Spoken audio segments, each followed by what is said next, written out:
யார் யாரோ வாழ்வீரே சிலுவையை கண்டீரோ, சிலுவைக்காய் பணி செய்ய வாரீரோ.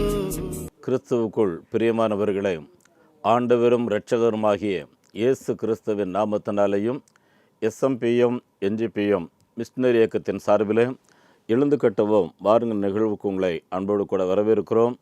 நம்முடைய ஆண்டவராகிய இயேசு கிறிஸ்து மத்தேயு 28வது அதிகாரம் 19, 20 ஆகிய வசனங்களில் வானத்திலேயும் பூமியிலேயும் எனக்கு சகல அதிகாரமும் கொடுக்கப்பட்டிருக்கிறது, நீங்கள் உலகமெங்கிலேயும் புறப்பட்டு போங்கள், சர்வ சிருஷ்டிக்கும் இந்த சுவிசேஷத்தை பிரசங்கம் பண்ணியுங்கள், நான் உங்களுக்கு சொன்னதை அவர்களும் கைக்கொள்ளும்படி அவர்களுக்கு போதியுங்கள் என்று சொல்லி ஆண்டவர் கட்டளை கொடுத்தார்.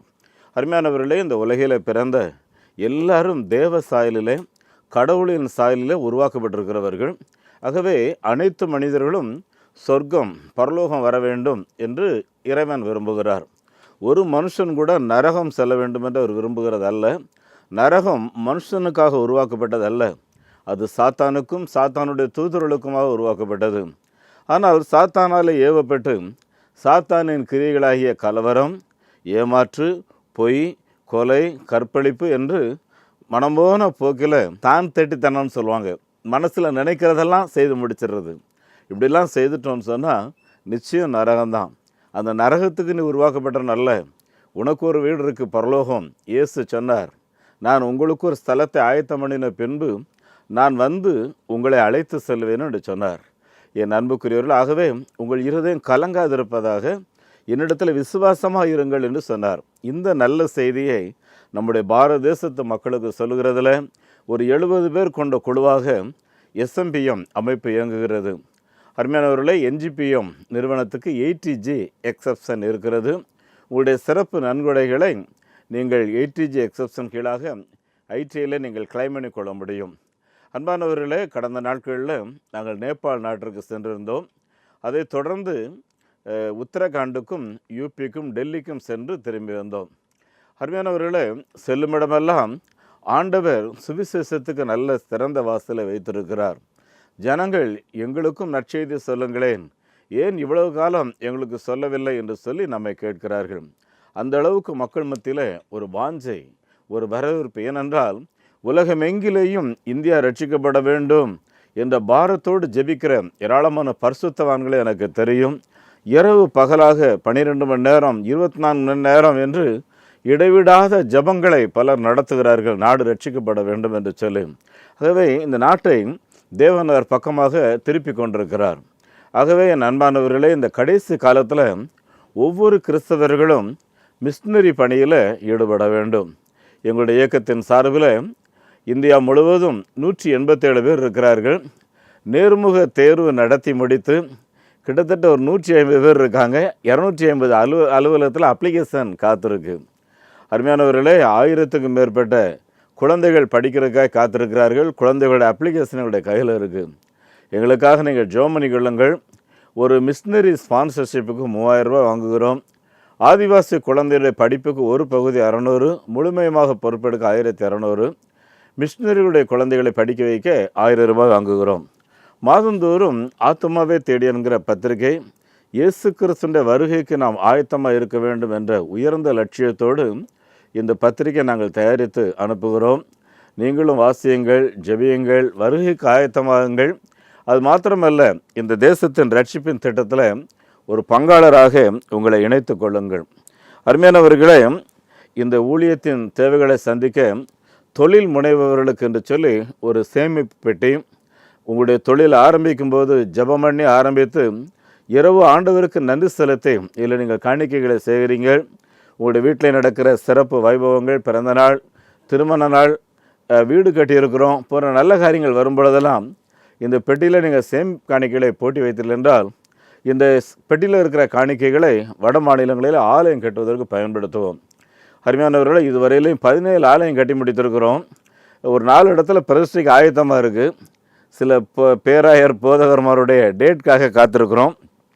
அதே மாதிரி கிட்டத்தட்ட 12 இடங்களில் கட்டுமான வேலை நடந்து கொண்டிருக்கிறது. அருமையானவர்களே, 57 இடங்களில் ஆலயம் கட்டுவதற்கு இடத்தை தெரிந்தெடுத்து அஸ்திபாரம் போட்டு வைத்திருக்கிறோம். நேபாள் நாட்டுக்கு போயிருந்தேன். அங்கே ட்ரைனிங் 3 நாள் ரொம்ப பில்டர் பண்ணி தெரிந்தெடுத்து ஒரு 30 பேர் மட்டும் உட்கார வைத்திருந்தோம். ஆனால் இன்னும் நிறைய பேர் எங்களுக்கு ஒரு வாய்ப்பு கொடுங்க அப்படின்னு சொல்லி அங்குள்ள எங்களுடைய பொறுப்பாளர் லால் பகதூர் சொன்னார். ஆனால் நம்ம வாய்ப்பு கொடுக்காதனால உலக பிரகாரமான வேலைக்கு போகிறாங்க, ஆகவே கொஞ்சம் வாய்ப்பு கொடுத்தோன்னா நல்லா ஊழியம் செய்வாங்கன்னு சொல்கிறாரு. அருமையானவர்களே, இயேசு சொன்னார், கதிர்கள் அறுவடைக்கு காத்திருக்கிறது, ஆட்களை அனுப்பும்படி எஜமானிடத்தில் விண்ணப்பம் பண்ணுங்கள்னு சொன்னார். ஆனால் எஸ்எம்பிஎம்ஐ பொறுத்தவரையிலையும் கதிர்களும் விளைந்திருக்கிறது, அறுவடைக்கு ஆட்களும் ஆயத்தமாக இருக்கிறார்கள். ஒரு 3000 ரூபாய் நீங்கள் பிளான் பண்ணிங்கன்னா உங்கள் சார்பில் ஒரு 1000 பேருடைய பெயர்கள் பரலோகத்தில் எழுதப்படும். லூக்கா 15:10 எழுதியிருக்கு, மனம் திரும்புகிற ஒரு பாவி நிமித்தம் பரலோகத்தில் மாபெரும் சந்தோஷம் உண்டாயிருக்கும் என்று சொல்லி எழுதியிருக்கிறது. என் அருமையானவர்களே, இந்த சந்தோஷத்தில் நீங்களும் பங்காளர்களாக வேண்டும். அருமையானவர்களே, நாம் இந்தியா முழுவதும் 6 இடத்துல விடுதி நடத்துகிறோம். இந்த விடுதி சொந்த கட்டிடத்தில் கிடையாது. அருமையானவர்கள், ரொம்ப தேவையில் இருக்கிறவர்கள் அனாதை பிள்ளைகளை இந்த விடுதலை வைத்திருக்கிறோம். கடந்த நாளில் திரிபுரா போயிருந்தேன். மணிப்பூர் கலவரத்தில் பாதிக்கப்பட்ட அந்த பெற்றோர்கள், நிறைய பிள்ளைகளுக்கு அம்மா அப்பா கிடையாது, ஒரு சிலருக்கு அம்மா அப்பா இருந்தாலும் காட்டுக்குள்ளே அங்கே ஒரு ஷெல்டர் ஹோமில் எல்லோரும் தங்கியிருக்காங்க. ஆராதிக்கிறதுக்கு இடம் கிடையாது. குழந்தைகள் படிப்பு கிடக்கூடாங்கிறதுக்காக மணிப்பூரை சார்ந்த நம்முடைய மிஷினரிகள் அங்கே இருந்து கொண்டு வந்து திரிபுராவில் அந்த குழந்தைகளை படிக்க வைத்து கொண்டிருக்கிறார்கள். இந்த குழந்தைகளை படிக்க வைக்கணும். ஒரு 600 ரூபா தான். ஜெபிங்க. 1 டைம் மார்னிங் பிரேக்ஃபாஸ்ட் நம்ம பிரேக் பண்ணால் ஒரு குழந்தைய படிக்க வைக்கலாம். அருமையானவர்களே, போன வாரம் நேபாளில் இருக்கும்போது பார்க்கும்போது ரொம்ப அதிர்வாக இருந்தது. காரணம் என்னென்னா, 50 பிள்ளைகள் படிக்கிறாங்க, 40 பிள்ளைகளுக்கு அம்மா அப்பா கிடையாது. அதில் அனுகிரகா அப்படின்ற ஒரு பிள்ளை 12 வயசு 1ஆவது படிக்கிறான். அந்த பிள்ளைகிட்ட உன்னுடைய தரிசனம் என்ன அப்படின்னு சொல்லி கேட்டால், என்னுடைய நேபாள் நாடு எங்கிலேயும் ஆண்டுடைய சுவிசேஷத்தை சொல்ல வேண்டும், அவருடைய நாமத்தை மகிமைப்படுத்த வேண்டும் என்று சொல்கிறான். எப்படி மகிமைப்படுத்துவேன்? எனக்கு ஆண்டவர் பாடல் பாடுற தாளந்து கொடுத்துருக்காரு. பிள்ளை அருமையாக பாடல் பாடினா பார்த்துக்குங்க. அவளுக்கு அம்மா அப்பா கிடையாது. அதே மாதிரி நிறைய குழந்தைங்க, நிறைய பிள்ளைங்க, நான் நர்ஸ் ஆகணும், எங்கள் பகுதியில் மக்கள் நிறைய பேர் வியாதியில் செத்துட்ருக்காங்க, சிலர் டாக்டர் ஆகணும், எங்கள் பகுதியில் நிறைய பேர் பேரலைஸ் ஆகிடுறாங்க. ஒவ்வொரு பிள்ளைகளும் அவருடைய தரிசனங்களை பகிர்ந்து கொண்டார்கள். என் அருமையானவர்களே, கிராமங்களுக்குள்ளே போயிருந்தோம். மலை சரிவு, ரோடே கிடையாது, ரொம்ப கஷ்டப்பட்டு நடந்து போனோம். மக்கள் ஆராதிக்க காத்திருக்கிறாங்க, ஆலயம் கிடையாது. அவங்க கேட்குறாங்க, ஆனால் ஒரு 2 லட்சம் ரூபா எங்கள் வட்டாரத்துக்கு ஒதுக்குனீங்கன்னா நாங்கள் ஒரு 100 பேர் ஆராதிக்கிறதுக்கு ஆலயம் கட்டி முடிச்சிருவோம். கொஞ்சம் ஜெபம் பண்ணுங்க. இந்தியா முழுவதும் பக்க ஆலயம் கட்டுறதுக்கு 7 லட்ச ரூபா வேணும். கச்சா ஆலயம் 3 to 5 லட்ச ரூபாய்க்குள்ள கட்டுறோம். அருமையானவங்க, வசதிப்படி ஆலயம் கட்ட எழும்பி வாருங்கள். ஆலயம் இல்லைன்னா ஆராதனை நடத்தாதீங்க அப்படிங்கிறாங்க. யூபியில் மிஷினரிகளை சந்திக்கும் ஒரு வேதனையோடு சொன்னாங்க. ஆனால் வீட்டில் ஆராதனை நடத்த விட மாட்டேங்கிறாங்க. ஆராதனைக்கு கோயில் கட்டுங்க, அங்கே ஆராதனை வைங்க அப்படின்னு சொல்கிறாங்க. கோயில் கட்டுறதுக்கு பர்மிஷன் போடுவீங்களான்னா நீங்கள் ரிஜிஸ்டர் போர்டு கொண்டு வாங்க, வைங்க. ஆலயம் கட்டுறதுக்கு முறையாக கடிதங்கள் கொடுங்க, நாங்கள் பர்மிஷன் தரோம், ஆலயம் கட்டி ஆராதியுங்கள், வீடுகளில் நடத்த அனுமதிக்க மாட்டோம் என்று சொல்கிறார்கள். என் அன்பானவர்களே, நீங்கள் ஜெபியுங்க. ரொம்ப எல்லோரும் கடைசி காலத்தில் வாழ்கிறோம். நம்ம வாழ்கிறது தான் கடைசி காலம். ஆகவே கர்த்தர் வரும்போது அருமையானவர்களே, நம்முடைய ஆஸ்தி அந்தஸ்து எதுவுமே நம்ம கூட வராது. ஆகவே ஆண்டவருக்குன்னு சொல்லி குறைந்தபட்சம் தசம்பாவம், ரிட்டையர்ட் ஆகும்போது ஒரு ஆலயம் கட்டுறது, நம்முடைய குடும்ப சொத்துகள் பிரிக்கும்போது கிடைக்கிற அந்த பணத்தை வைத்து ஒரு ஆலயம் கட்டுறது, மிஷினரி ஸ்பான்சர், இப்படி நிறைய காரியங்களை செய்கிறதுக்கு நீங்கள் பிளான் பண்ணுங்கள். கர்த்தர் உங்களை அளவில்லாமல் ஆசீர்வதிப்பார். அருமையானவர்களே, குலாவர் என்ற ஒரு குடும்பத்தை சந்தித்தோம். இந்த குடும்பம் பயங்கர, அவங்க கணவர் குடிகாரர், குப்பை மட்டில் கிடந்துச்சு. அந்த அம்மா சாட்சி சொன்னாங்க. ஏன்னா ஏசுனார் வர முன்னாடி வீட்டில் சமைக்கிறது ஒன்றுமே இருக்காது. அவ்வளோ பயங்கர தரித்திரம் எங்கள் வீட்டில். ஏன்னா வேலைக்கு போக மாட்டார் என் கணவர், வீட்டில் பிள்ளைகளும் பொறுப்பாக இல்லை. அப்படி இருக்கிற நேரத்தில் தான் எனக்கு சொன்னாங்க, இயேசுவை வந்து பார், நீ அவர்கிட்ட வந்து ஜெபம் பண்ணிப்பார், கோயிலுக்கு வா அப்படின்னு கூப்பிட்டாங்க. அங்கே நடக்கிற ஒரு ஜெபத்துக்கு போனேன். இந்த கணவர் அவராகவே வேலைக்கு போக ஆரம்பித்தார். இன்றைக்கி குப்பமேட்டில் இருந்த நாங்கள் கோபுரமாக மாறி இருக்கோம் அப்படின்னாங்க. நேபாள் நாட்டில் ஒரு தம்பி ரொம்ப உற்சாகமாக ஆராதனை பண்ணி எங்களையும் வரவேற்றார். நல்லா எழும்பி ஒரு ஆவியில் நிரம்பி ஜெபம் பண்ணார். அவர்கிட்ட கேட்டோம், நீங்கள் எப்படி இவ்வளோ உற்சாகமாக இருக்கீங்களா, உங்கள் அனுபவம் என்னன்னா? ஐயா, வேறு ஒன்றும் இல்லை, எனக்கு 2 கை காலம் விளங்காமல் போச்சு, நீ இனி பிழைக்க மாட்டே, உன்னை யாராவது தூக்கிட்டு தான் இங்கே போகணும்னு சொல்லி வச்சுருந்தாங்க. அப்படிப்பட்ட நேரத்தில் தான் நான் இயேசுவை நோக்கி கூப்பிட்டேன். நீர் முடவர்களை நடக்க வைக்கிற தேவன் என்று வேதம் சொல்லுகிறது. என் வாழ்க்கையில் நடக்க வைங்க, நான் உங்களை பற்றி ஊர் ஊராக சொல்லுவேன்னு சொல்லி பொருத்தனை பண்ணி ஜெபம் பண்ணேன். இயேசு என்னை தொட்டார், இன்னைக்கு நடக்க பண்ணி இருக்கிறார். ஆகவே அனலோடு அவருக்காக நான் வாழுகிறேன் என்று சொல்லி, என் அன்புக்குரிய தேவனுடைய பிள்ளைகளை, நாம் வாழுகிற காலங்களிலே கலிலேயா கடற்கரை ஓரமாக அடையாளங்கள் அற்புதங்கள் செய்து தம்முடைய வார்த்தையை உறுதிப்படுத்தி ஆண்டவர் நம்ம நாட்டில் பெரிய காரியங்களை செய்கிறாரு வேண்டும். 100 கிராமங்கள்லையாவது புதிதாக ஆராதனை குழுக்களை உருவாக்க வேண்டும். 24 ஆலயங்கள் கட்ட வேண்டும். 2 ஆதிவாசி குழந்தைகளுக்காக விடுதி கட்ட வேண்டும். அருமையானவர்களே, இந்த மாபெரும் மிஷினரி பணியில் உங்களுடைய பங்கு என்ன என்பதை யோசியுங்கள், ஜெபியுங்கள். ஆண்டவர் உங்களை நடத்துகிறபடி தீர்மானம் பண்ணுங்கள். பேராயர் அசரியா, அருமையானவர்களே, தூத்துக்குடி மாவட்டம் வெள்ளாமலை கிராமத்தை சார்ந்தவர். அவர் ஒரு கூட்டத்தில் பேசி கொண்டிருக்கும்போது, யாரை நான் அனுப்புவேன், யார் என் காரியமாய் போவார்கள் என்று ஆண்டவர் உரைக்கிறார் என்று ஏசாயா 6:8 எல்லாருக்கும் சொல்லி பிரசங்கம் பண்ணார். அப்படி பிரசங்கம் பண்ணிகிட்டு இருக்கும்போதே ஒரு சின்ன பையன் எழும்பி, யார் போவார்கள் நீ கேட்குறியே, நீ ஏன் இந்த மிஷினரி பணிக்காக மிஷினரியாக போகக்கூடாதுன்னு சொல்லி, அதுதான் அவருக்கு தேவனின் அழைப்பாக தேர்ந்தது. அவர் ஆந்திரா பிரதேசம் பகுதியில் போனார். டோர்னக்கல் வட்டாரத்தில் ஊழியம் செய்தார். அவருடைய கல்லறை கம்மும் பேராலயத்துக்குள்ளே இருக்குது. நான் இன்றைக்கி போய் பார்த்துட்டு வந்தேன். அருமையானவர்களே, அந்த பட்டணத்தில் ஏராளமான சபைகள். ஒரு பேராயருடைய அர்ப்பணிப்பு எவ்வளோ பெரிய மாற்றம் பாருங்கள். அருமையானவர்களே, நம்முடைய டயசிஸ் ஒவ்வொன்றிலையும் இருக்கிற பேராயர்கள் இப்படிப்பட்ட அர்ப்பணிப்போடு செயல்பட்டு ஒரு பேராயர் சார்பில் ஒரு 100 ஆலயம் கட்டப்படணும். ஒரு பேராயர் அவருடைய காலங்களில் ஒரு 100 மிஷினரியாவது வட மாநிலங்களுக்கு பேராயங்கள்லேருந்து அனுப்பணும். ஒவ்வொரு இண்டிபெண்டன்ட் பாஸ்டர்ஸும் ஒரு மிஷினரியாவது அனுப்பி அருமையானவர்களே ஒரு ஆலயமாவது வாழ்க்கையில் கட்டி முடிக்க வேண்டும். ஒரு சிபிஎம் பாஸ்டர் சந்தித்தார், சொன்னார், நாங்கள் இப்படிப்பட்ட ஊழியங்களை ஆதரிக்கிறதில்ல, ஆனால் இந்த நாட்டின் தேவைகளை உணர்கிறோம், உங்களுக்காக ஜெபம் பண்ணுறோம். ஆண்டுக்கு ஒரு முறை நம்முடைய சபையில் ஒரு சிறப்பு காணிக்கை எடுத்து அதை நாம் ஊழியங்களுக்கு அனுப்பலாம் வாருங்கள் என்று சொன்னார்கள். எங்களுக்கு ரொம்ப உற்சாகமாக இருந்துச்சு. அவை அன்பானவர்களே, ஏதாவது ஒரு விதத்தில் ஆண்டவர் இந்த தேசத்தை சந்திக்க திட்டம் வைத்திருக்கிறார். இவங்களுடைய வங்கி எண்ணை குறித்து வைத்துக் கொள்ளுங்கள். State Bank of India, account number 42 17 80 20 691, IFSC code SPIN 0061767. அதே போல் Salvation Mission Partaker Movement South Indian Bank 0886073 0000169, IFSC code SIPL 0000886. எங்களுடைய தொலைபேசி எண் 9447375550 9043867550. அன்புக்குரியவர்களே, இன்றைக்கு நம்முடைய சின்னாடு காலண்டர் அட்டவணையின்படி எஜுகேஷ்னல் சண்டே. அருமையானவர்களே, நம்முடைய ஆண்டவராகிய இயேசு கிறிஸ்து ஒரு சிறந்த போதகர், நம்ம எல்லாருக்கும் தெரியும். நீதிமொழிகள் 22:29 எழுதியிருக்கு, ஒருவன் தன் வேலையிலே திறமையுடையவனாக இருப்பான் என்றால் அவன் அரசனிடத்தில் பணியாற்றும் தகுதியை பெறுகிறான். அவன் முக்கியமில்லாத இல்லையென்றால் தேவையற்ற இடங்களிலே பணியாற்றும் தேவை இருக்காது என்று சொல்லுகிறார். அருமையானவர்களே, நம்ம நாட்டுக்கு வந்த மிஷினரிகள் அதிகமாக உழைத்தார்கள், வேலையில் கவனமாக இருந்தார்கள். எல்லா மிஷினரிஸுமே ஏதாவது ஒரு விதத்தில் கல்வி பணியில் ஈடுபட்டிருக்கிறார்கள். இது நம்ம சரித்திரத்தில் வாசிப்போம். இன்றைக்கி நம்ம இந்திய நாட்டில் இருக்கிற எல்லா பெரிய அதிகாரிகளையும் கேளுங்க, அருமையானவர்கள் ஏதாவது ஒரு கிறிஸ்தவ நிறுவனத்தில் தான் படித்தவங்களாக இருப்பாங்க.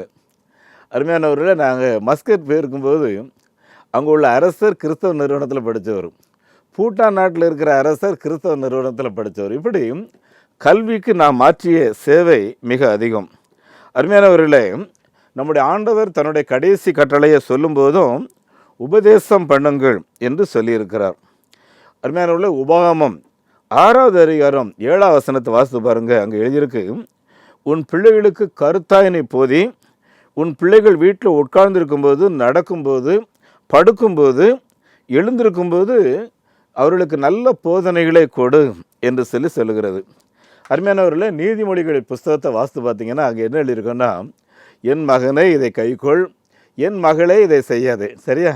இதை செய்யாத அப்படின்னு சொல்லும்போது இதை நீ ஃபாலோ பண்ணு, இதை கைக்கொள், அதை அணிந்து கொள், முத்துக்களை போல் அதை மதி, விலையுயர்ந்த பொக்கிஷம் போல் அதை காத்துக்கொள் என்றெல்லாம் அங்கே அழகான ஆலோசனைகள் சொல்லப்பட்டிருக்கிறதை நாம் பார்க்கின்றோம்.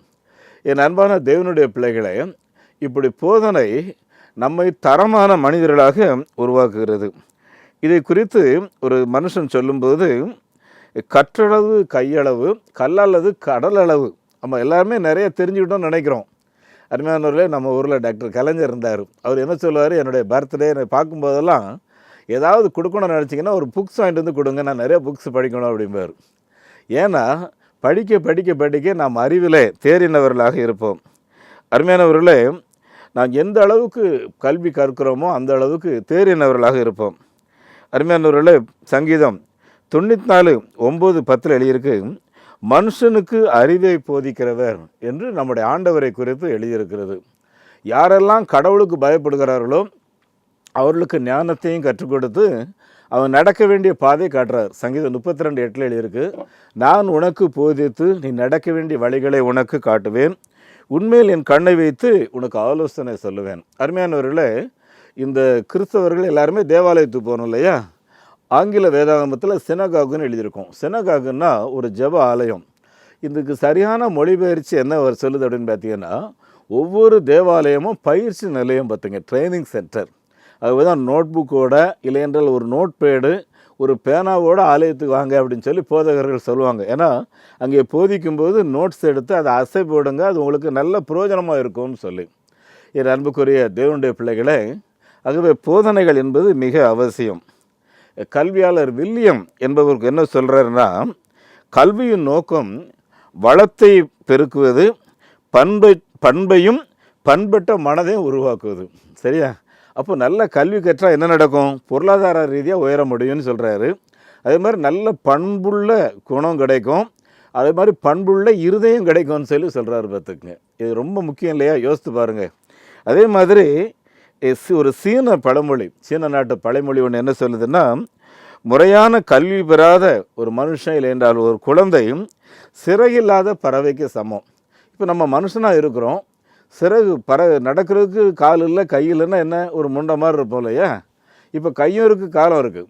ஆனால் சரியான கல்வி நீங்கள் படிக்கலை அப்படின்னு சொன்னால், அன்புக்குரியவர்களை நீங்கள் ஒரு முடக்கப்பட்ட ஒரு மனுஷன். பார்த்துக்குங்க, நீங்கள் தேவனுடைய மனுஷன், நீங்கள் அப்படி முடங்கி இருக்கணுங்கிறது தேவ சித்தம் அல்ல. அருமையானவர்களே, நான் ஒரு அண்ணனை சந்தித்தேன். அவங்க பேர் சாமுவேல், விஞ்ஞானபுரம் அவங்களுக்கு சொந்த ஊர். நான் அவங்கள சந்தித்து இப்போ அவங்க மறித்து கிட்டத்தட்ட ஒரு 20 வருஷம் இருக்கும். அந்த அண்ணன் என்கிட்ட சொல்லியிருக்காங்க, எங்கள் ஊரில் மிஷினரி இருந்தார், என்னையை தூக்கி தோளில் தூக்கி வைப்பார் பள்ளிக்கூடம் போகிறதுக்கு. ஏன்னா எனக்கு பள்ளிக்கூடம் போகிறதுக்கு விருப்பம் இருக்காது. எங்கள் பாட்டி அவர் மேலே மண்ணை தூக்கி எறிவாங்க, ஐயோ இந்த பையன் என் பிள்ளைய பேரான தூக்கிட்டு போகிறானேன்னு சொல்லி. அவர் என்னை மாத்திரம் இல்லை, இன்னொரு குழந்தையும் தூக்கி வச்சுக்கிட்டு இன்னும் 2 பிள்ளைகளை கையில் பிடிச்சிக்கிட்டு நடப்பார். எனக்கு ரொம்ப கஷ்டமாக தான் இருக்கும். ஆனால் நான் இன்றைக்கி விருதுநகர் மாவட்ட அக்ரிகல்ச்சர் மாவட்ட அதிகாரி, எனக்கு ஜீப் கொடுத்துருக்கு அரசாங்கம் அப்படின்னு சொல்லி சொன்னார். அருமையானவர்களே, மிஷினரிகள் பட்ட அந்த சிரத்தை, அருமையானவர்களே, சிறகிழந்த ஒரு பறவை போல் இல்லாமல் நல்ல சிறகு கட்டி பறக்கிற ஒரு வாழ்வை தந்திருக்கிறார் இல்லையா? அதனால தான் இன்றைக்கும் நம்ம நாட்டில் நடக்கிற அந்த மிஷினரி பணித்தளங்களில் குழந்தைகளை படிக்க வைக்கிறதற்கு முக்கியத்துவம் கொடுக்குறோம். பார்த்துக்குங்க அருமையானவர்களே, யூபி போயிருந்தேன். காலையில் நான் தனிஜமாக எல்லாம் முடிச்சுட்டு கண்ணை திறக்கிற 5 பிள்ளைங்க மிஷினரி வீட்டில் தங்கியிருக்காங்க. அங்கிள் என்னை ப்ளஸ் பண்ணுங்கன்னு சொல்லி சொல்கிறாங்க அந்த பிள்ளைங்க. யார் உங்கள் அம்மா அப்பா யார்? சிலருக்கு 2 பிள்ளைகளுக்கு அம்மா அப்பா கிடையாது. ஒருத்தருடைய அப்பா கிராமங்களில் ஊழியம் செய்கிறாரு, இன்னும் 2 பிள்ளைக்கு தாய் இருக்காங்க, தகப்பன் இல்லை. அருமையானவர்களே, இந்த பிள்ளைகளுக்கு கல்விக்கு உதவி செய்யுங்கன்னு அவர் என்கிட்ட விண்ணப்பம் பண்ணிக்கிட்டார். என் அன்பானவர்களே, கல்வி மிக முக்கியமான காரியம். நெல்சன் மண்டேலா என்பவர் தென் ஆப்பிரிக்க அதிபர். அவர் என்ன சொல்கிறாருன்னா, இந்த கல்வி தான் உலகிலே ஒரு பெரிய மாற்றத்தை உண்டாக்கும் அப்படின்னு சொல்லி சொல்கிறாரு. அரிஸ்டோட் என்ற ஒரு கிரேக்க தத்துவ ஞானி, அவர் என்ன சொல்கிறாருன்னா, கல்வியின் வேர் இருக்குல்ல, அது கொஞ்சம் கசப்பாக தான் இருக்கும். நிறைய பேர் பள்ளிக்கூடம் போங்கன்னா வேதனையோடு போவாங்க. குழந்தைங்க கொஞ்சம் வளர்ந்துட்டாங்கன்னா பள்ளிக்கூடம் போகிறேன்ட்டு எங்கேயாவது உட்காந்துட்டு கூட வீட்டுக்கு வரும், அப்படி கள்ளத்தனெல்லாம் பண்ணுவாங்க. ஏன்னா கசப்பாக தான் இருக்கும். ஆனால் அந்த கசப்பை சந்தோஷமாக குடித்தா என்ன நடக்கும் தெரியுமா? நல்ல சுவையான கனிகளை எதிர்காலத்தில் பெறலாம். அருமையானவர்களே, நான் இன்றைக்கும் உங்கள் எல்லா பிள்ளைகளையும் பார்த்து சொல்கிற ஒரு காரியம் என்னென்னா, அருமையானவர்களே, ஒரு 10 வருஷம் 12 வருஷம் கஷ்டப்பட்டு +2 முடிச்சிட்டிங்கன்னா அதுக்கப்புறம் நீங்கள் எந்த டிகிரி பெற்றாலும் சரி, காலமெல்லாம் அவைகள் உங்களை சுமக்கும். பார்த்துடுங்க. ஆகவே இருக்கிற காலங்களை பிரயோஜனப்படுத்தி கொள்ளுங்கள். இன்னும் பிள்ளைகள் நல்ல தரமாக கல்வி கற்கிறதுக்கு யார் காரணமாக இருப்பான்னா, ஒரு விதத்தில் தகப்பன் அவங்கள மோட்டிவேட் பண்ணுறது, பணங்களை கண்டுபிடிக்கிறது. ஆனால் தாய்க்கு தான் அந்த குழந்தைகளுக்கு போதிக்கிறதற்கு அதிக நேரம் கொடுத்து ஆகணும். அவங்க தான் அதை நல்லா செய்வாங்க. ஏன்னா எங்கள் வீட்டில் அது அனுபவம் பார்த்துக்குங்க. அன்புக்குரியவர்களே, அந்த தாயுடைய போதனையில் சிறந்து வளர்ந்தவர்கள் தான் உலகையே மாற்றி அமைத்த ஜான் வெஸ்லி, சார்லஸ் வெஸ்லி போன்ற பரிசுத்தவான்கள். அருமையானவர்களே, மகாராஷ்டிராவில் சத்ரபதி சிவாஜின்னு சொல்லுவாங்க. அவங்க குடும்பத்தையே எதிராளிகள் அழைச்சிட்டாங்க. ஆனால் அந்த தாய் அந்த பச்சை குழந்தையின் ஒரு ராஜ வம்சம்னு சொல்லி ஒரு ராஜ எண்ணங்களை உருவாக்கி வீரனாக பயிற்சி கொடுத்து கடைசியாக மராட்டிய தலைவன். இன்றைக்கும் மராட்டி மக்கள் அவரை மறக்கவே மாட்டாங்க. எதுக்காக இதெல்லாம் சொல்கிறேன்னா, ஒரு தாய் எவ்வளோ பெரிய காரியங்களையும் ஆண்டவருக்காக செய்ய முடியும். அருமையானவர்களே, இந்த ஆசிரியர்கள், உபதேசியார் என்று கிராமங்களில் சொல்லுவோம் அல்லவா, இவர்கள் மிகவும் மதிக்கப்படக்கூடியவர்கள். இவர்கள் குருக்கள் என்று சொல்லலாம். என் அன்புக்கான தேவனுடைய பிள்ளைகளே, இதை குறித்து தேவனுடைய மனுஷனாகிய சாலமோன் அவர் ஒரு பெரிய தத்துவ ஞானி இல்லை. அவர் என்ன சொல்கிறாரு, நீ ரொம்ப கடவுளுக்கு பயந்து நட. நீதிமொழிகள் 31 அதிகாரத்தில் வாசித்து பார்த்தீங்கன்னா, ராஜாவாகிய லேமுவேல், அதாவது சாலமோனுக்கு அவங்க அம்மா போய்த்தது அப்படின்னு எழுதியிருக்கு. அதில் எழுதும்போது என்ன வருதுன்னா, மகனே உன்னுடைய பலத்தை நீ பெண்கள்கிட்ட கொடுத்துறாத அப்படின்னு சொல்லி அந்த அம்மா போதிக்கிறாங்க. ஏன்னா ஒரு வாலிப வயதில் ராஜாவாக ஆகும்போது நிறைய பேர் இப்படிப்பட்ட தவறான காரியங்கள் விழுந்து பலத்தை இழந்து தரிசனத்தை இழந்து போயிடுவாங்க. அந்த அம்மா அழகாக போதிக்கிறாங்க. அருமையானவர்களே, ஆகவே இந்த போதனைகள் ரொம்ப முக்கியமான ஒரு காரியம். அருமையானவர்களே, யாத்ராமத்தின் புஸ்தகம் 12வது அதிகாரத்தில் 24லேருந்து 26 வரையில் இருக்கிற வசனத்தை வாசித்து பார்த்தீங்கன்னா, நீ உன் வீட்டில் சாப்பிட்ற உட்கார்ந்துருக்கும்போது உன்னுடைய நிலைகள் என்ன என்பதை பிள்ளைகளுக்கு நீ கருத்தாக போதிக்க வேண்டும் அப்படின்னு சொல்லி எழுதியிருக்கு. நம்ம குழந்தைகளுக்கு மிஷினரியுடைய சரித்திரத்தை கொஞ்சம் சொல்கிறோமான்னு சொல்லி யோசித்து பாருங்கள். அருமையானவர்களை, ஏதாவது ஒரு நல்ல காரியங்களை தினம் சொல்லி குழந்தைகளை ஒரு தரிசனத்தை நேராக உருவாக்க வேண்டும். அது நம்ம எல்லாருடைய பொறுப்பு பார்த்துக்குங்க. ஆகவே கல்வி கற்பவர்கள் மிக சிறந்தவர்கள். அருமையானவர்கள், அரசு கூட பார்த்தீங்கன்னா கல்வி கற்கணும்னு சொல்லி இலவச மதிய சாப்பாடு, காலை சாப்பாடு, இப்போ காலையில் சாப்பாடோட முட்டை, இப்படி நிறைய காரியங்களை அரசு செய்கிறாங்க. அது ஒரு அரசு தன்னுடைய நாட்டை சிறந்த நிலையில் கொண்டு வரணுங்கிறதுக்காக செய்கிற ஒரு காரியம். ஆனால் ஒவ்வொரு தனி மனிதனுக்குள்ளே இந்த வாய்ப்பை நான் பயன்படுத்தணுங்கிற எண்ணம் வரலன்னா அரசு செய்தாலும் சரி, இல்லை என்றால் யார் அதில் எந்த பிரயோஜனமும் இருக்காது. ஆற்றுல தண்ணி போகுது, எடுத்து குடிக்க வேண்டியது நம்முடைய பொறுப்பு இல்லையா? அன்புக்குரியவர்கள், அதை பயன்படுத்துங்க, ஆசீர்வாதமாக இருப்பீர்கள். அருமையானவர்களே, எனக்கு தெரிந்த ஒரு ஐஏஎஸ் ஆஃபீஸர் ஜெகதீஷ் பாண்டியன் இப்போவும் இருக்கார், உயிரோடு இருக்கார். நம்ம பிரதமருக்கு ரொம்ப வேண்டியவர் பார்த்துக்குங்க. அவர் சொல்லுவார், என்னுடைய 10th சர்டிஃபிகேட் வாசித்து பார்த்தீங்கன்னா நான் ஒரு ரொம்ப கம்மியான மார்க், கேவலமாக இருக்கும் வெளியே சொல்கிறக்கே அப்படின்னுவார். ஆனால் அதன் பின்பு இயேசுவை ஏற்றுக்கொண்ட பின்பு அவர் +2ல் நல்ல மார்க் எடுத்து கடைசியில் பெரிய அதிகாரியாகி குஜராத் செக்ரட்டரியாக இருந்து இப்போது நம்முடைய பிரதமருக்கு ரொம்ப ஒரு ஆலோசகராக இருக்கிறார். எதனாலன்னு பார்த்தீங்கன்னா சொல்லுவார், இயேசு எனக்கு கொடுத்த வாழ்வும் தெரியும், அதனால தான் பிரதமர் கூட என்னை சனிக்கிழமைனா கூட மாட்டார். ஏன்னா நான் அன்றைக்கி ஜெபத்தில் இருப்பேன், கோயிலுக்கு போவேன்னு அவர் தெரியும், ஆனால் என்னை கூட மாட்டார் அப்படிம்பார். என் அன்புக்குரியவர்களே, நான் உங்கள்கிட்ட கேட்குறதெல்லாம் கல்விக்கு முக்கியத்துவம் கொடுங்கள், நம்முடைய ஆண்டவருக்கு முக்கியத்துவம் கொடுங்கள். பிலமோனுக்கு ஓனேசிமை குறித்து ஒரு கடிதம் எழுதுகிறாரு. ஓனேசிமை குறித்து என்ன சொல்கிறாரு, அவன் ரொம்ப பிரயோஜனமே இல்லாதவன், எதற்கும் தகுதி இல்லாத திருடன், ஏமாற்றுக்காரன். ஆனால் இப்போ இயேசுவை ஏற்றுக்கொண்டான், வேதாகம போதனைகளில் வளர்ந்து வந்து கொண்டிருக்கிறான். இப்போ அவன் தேறினவன், உமக்கும் பிரயோஜனமானவன், எனக்கும் பிரயோஜனமானவன் என்று சொல்லுகிறார். என் அன்பானவர்களே, 1 தீமோத்தேயு 3வது அதிகாரம் 16-17 வாசித்து பாருங்கள், எழுதியிருக்கு. வேத வாக்கியங்களெல்லாம் தேவ ஆவியானவரால் எழுதப்பட்டு தேவனுடைய மனிதர்கள் தேறினவர்களாகவும் எல்லா நற்கிரியங்களையும் செய்வதற்கு தகுதியுள்ளவர்களாக இருக்கும்படி அவைகள் உபதேசத்துக்கும் கடிந்து கொள்ளுதலுக்கும் சீர்திருத்தத்துக்கும் நீதியை படிப்பித்தலுக்கும் பிரயோஜனமாக இருக்கும் என்று எழுதியிருக்கிறது. ஆகவே என் அன்பானவர்களே, கல்வி கற்போம், வேதாமத்தை படிப்போம், சிறந்த ஒரு மாணவர்களாக நாம் உருவாகுவோம். அருமையானவர்களே, நம்ம நாட்டுக்கு வந்து இந்த கல்வியை கொடுக்கறதுல அதிக சிரத்தை எடுத்தவர் முதல் ப்ராட்டஸ்டன்ட் மிஷனரி சீகன் பால், உங்கள் எல்லாருக்கும் தெரியும். அருமையானவர்களே, அவர் இந்தியாவுக்கு வந்தார், கிராமங்களில் நற்செய்தி அறிவித்தார்.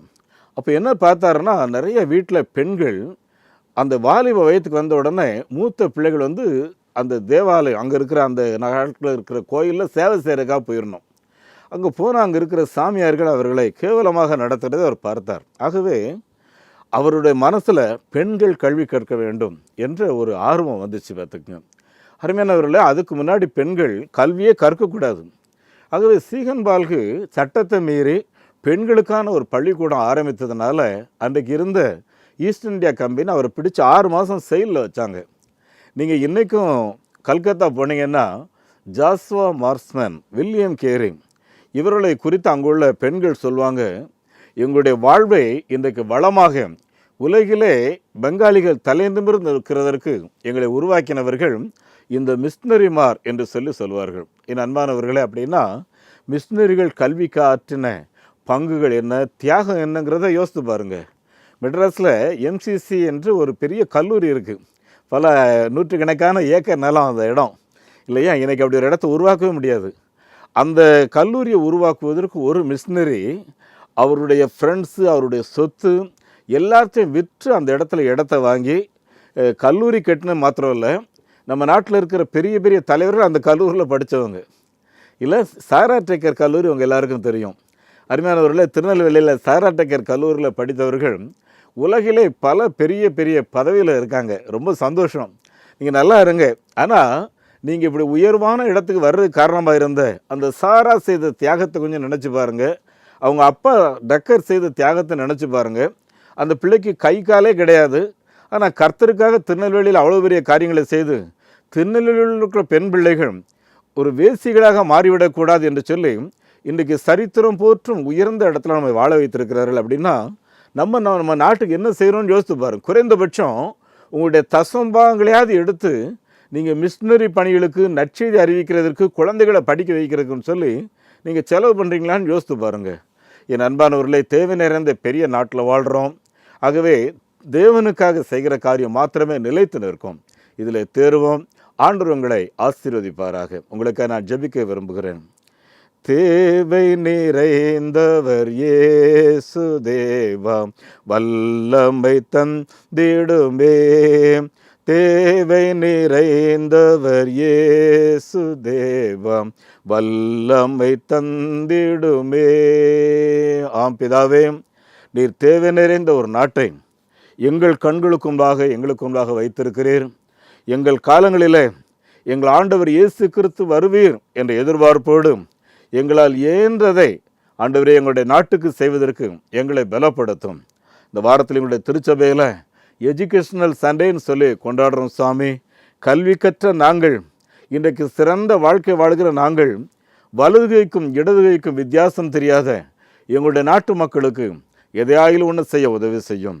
இன்னும் 10 வயசு 12 வயசுலேயே சின்ன பெண் பிள்ளைகளுக்கு கல்யாணம் பண்ணி வச்சு 15 வயசுலாம் அந்த பிள்ளைகளை விதவி ஆக்கிடுறாங்களே ஆண்டவரே. அப்படிப்பட்ட நாட்டில் ஒவ்வொரு பிள்ளைகளும் ஒரு டிகிரி முடிக்காமல் நான் கல்யாணம் பண்ண மாட்டேன்னு சொல்லக்கூடிய விதத்தில் ஆதிவாசி குழந்தைகளை உருவாக்குவதில் எங்களை நீர் பயன்படுத்தும் கர்த்தாவே. எங்களுக்கு அந்த தகுதியை தாரும், எங்களை பலப்படுத்தும். நாங்கள் எல்லாரும் கர்த்தருக்கு என்று சொல்லி ஏதாவது ஒன்றை செய்கிறதுக்கு உதவி செய்யும். ஆண்டவரே, இந்த ஆராதனையில் பங்கு பெற்ற எல்லாரையும் பலப்படுத்தும். வார்த்தைகளை கேட்ட எல்லாரையும் உற்சாகப்படுத்தும்.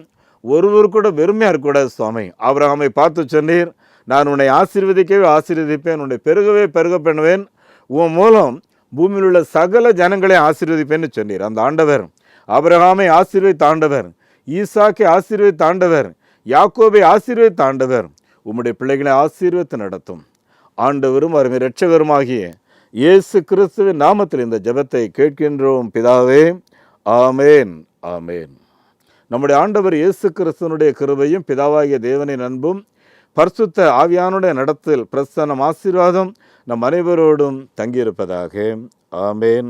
இந்த மாபெரும் நற்செய்தி பணியில் ஒரு ஆதிவாசி குழந்தைய நீங்கள் 600 ரூபாய் கொடுத்து படிக்க வைக்கலாமே, உங்களால் ஏன்ற தொகையை கொடுத்து ஒரு ஆலயங்கள் கட்டுவதற்கு தீர்மானம் எடுக்கலாமே. உங்களுடைய பங்குகள் என்ன?